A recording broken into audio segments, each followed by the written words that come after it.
This is film number 2, following the basic microeconomics in demand, supply, and equilibrium prices. Now we move into what we call welfare, optimum, and also the understanding of efficiency. And I will illustrate the consumer and producer surplus concepts. As shown in the previous film, in a market where we assume perfect competition, we will see an intersection between demand and supply. We will have the price balancing the demand and supply at Q star in this case. What we also assume is that the supply curve reflects the social marginal costs, and we call it deliberately social because there's no other way or there's no better way of utilizing the resources we are utilizing in this particular market. So if this is electricity, we apply the resources of coal, gas, hydro, or water, wind, and so on. Of course, wind is for free, but coal and gas could alternatively be supplied or be utilized for heat or for gas for transportation or a lot of other stuff in or activities in a market. So the supply curve basically measure the social cost of the activity in this market. Also for the demand side, we assume that the demand reflects the social welfare of consumption. Of course, this is the willingness to consume for consumers as a function of prices. But as economists, we say that given this is the willingness to pay, it must be closely related to the utility of the good or the welfare of consuming the good. So we apply this demand curve as some kind of measure for welfare in society. And then what we will see is that a competitive market or perfect competition basically has the potential to optimize the use of the resources in a market.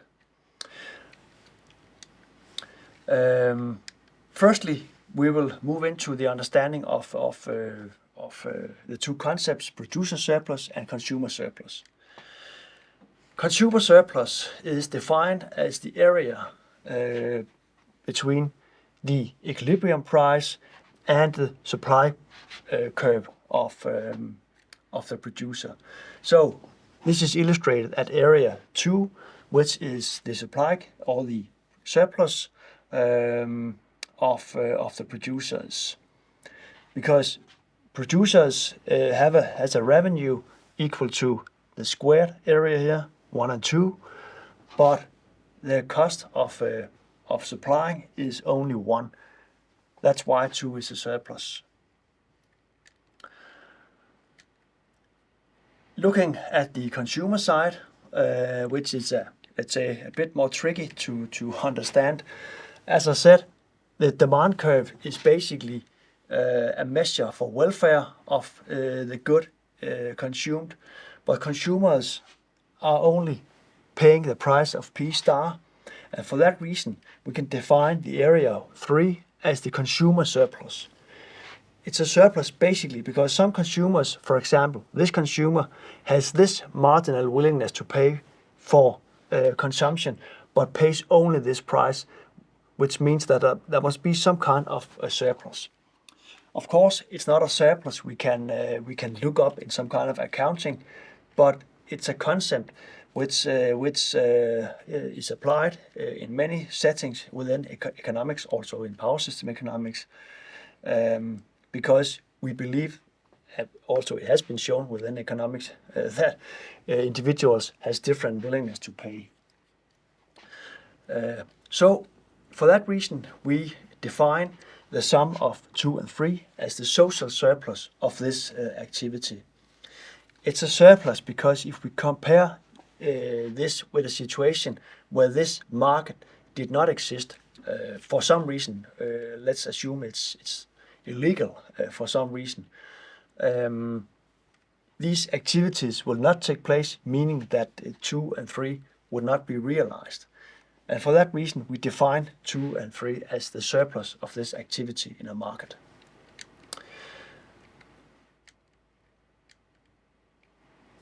Then competition basically has a potential to maximize social welfare or the social surplus, because what we look for as or strive for as economists is to design markets, design electricity markets, design, let's call it public regulation, where consumer and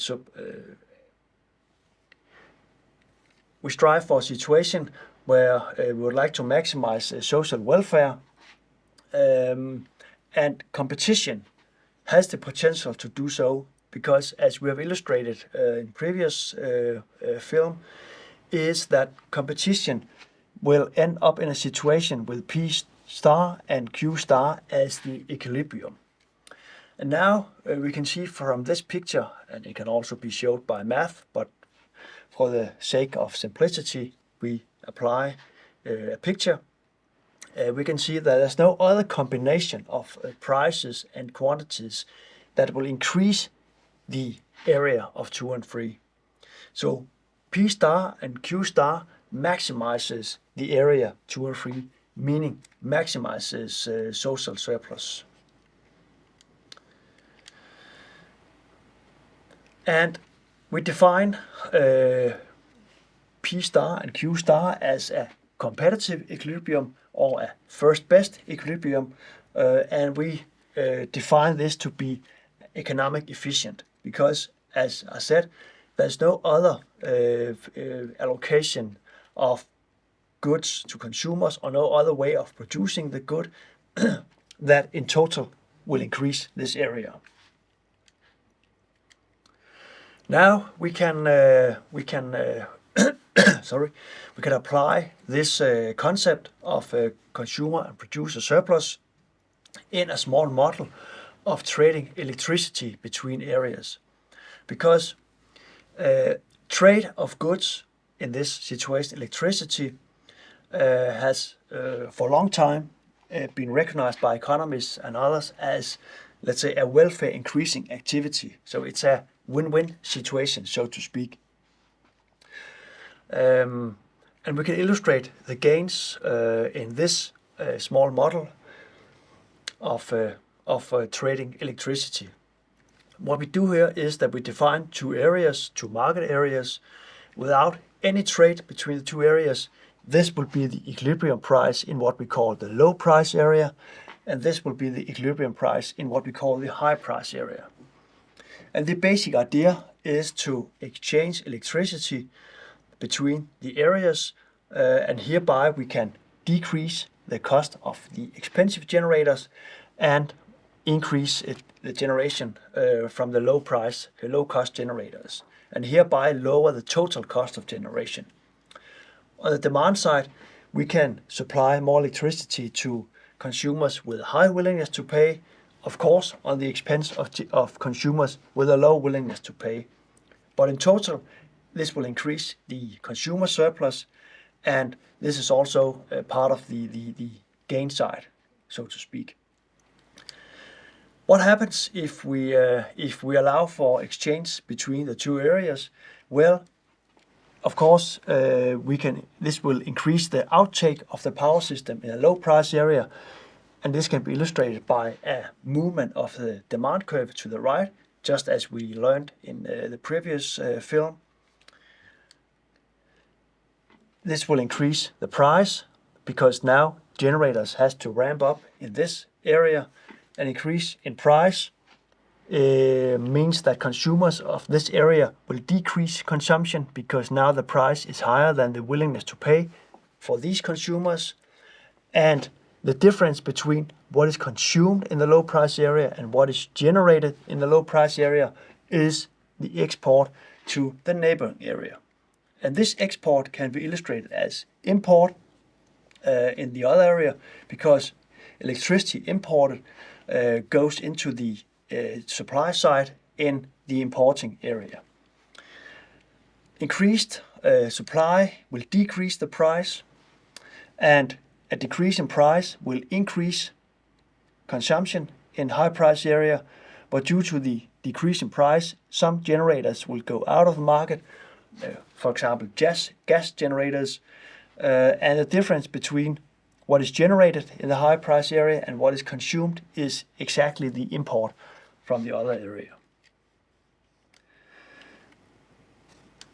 So what we have here is that electricity is being exchanged from the low cost area to the high cost area, and this will entail a gain because we, as I said, we are able to ramp down some expensive generators and covering the load by more cheap generators. And some consumers with a high willingness to pay will get access to electricity, of course, on behalf of consumers with a low willingness to pay. And now we can apply our concept of consumer and producer surplus, because what has happened in this picture due to this exchange of electricity? The price in the low price area has increased. So of course consumers in this area has lost some consumer surplus, and this loss is equal to the decrease in the area of consumer surplus, which is the old consumer surplus was this area, the old price, and now the new consumer surplus is this area. So the difference is this particular area I'm illustrating by my finger. For the generators in the low price area, there is a gain because price has increased, and the increase in producer surplus is equal to this area. And the difference between these areas is the triangle I'm illustrating here. So basically there's a net gain in the low price area. Producers has a higher gain compared to consumers. In the high price area, the consumers will have a gain because now consumer surplus has increased by this area. Generators has a loss, of course, because price has decreased, and the loss is equal to this area. The difference is this triangle. So what we see is that exchanging electricity will entail a total gain, or total net gain. Some consumers and producers will lose, but some generators and consumers will win, and the gain is higher than the loss. We can illustrate that by this figure, where this is the consumer surplus after trade and producer surplus after trade, and vice versa in the high price area, and this triangle is the net gain from exchanging electricity. And there's one more element in terms of net gain, which is the congestion revenue from moving electricity from low price area to the high price area.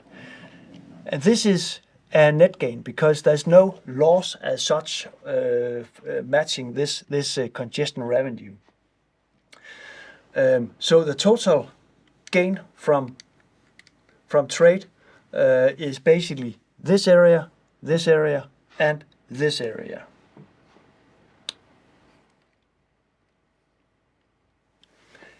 The congestion revenue is again the way we illustrate here, but it's basically the payment to the owner of the cable we need in order to exchange electricity between the two areas.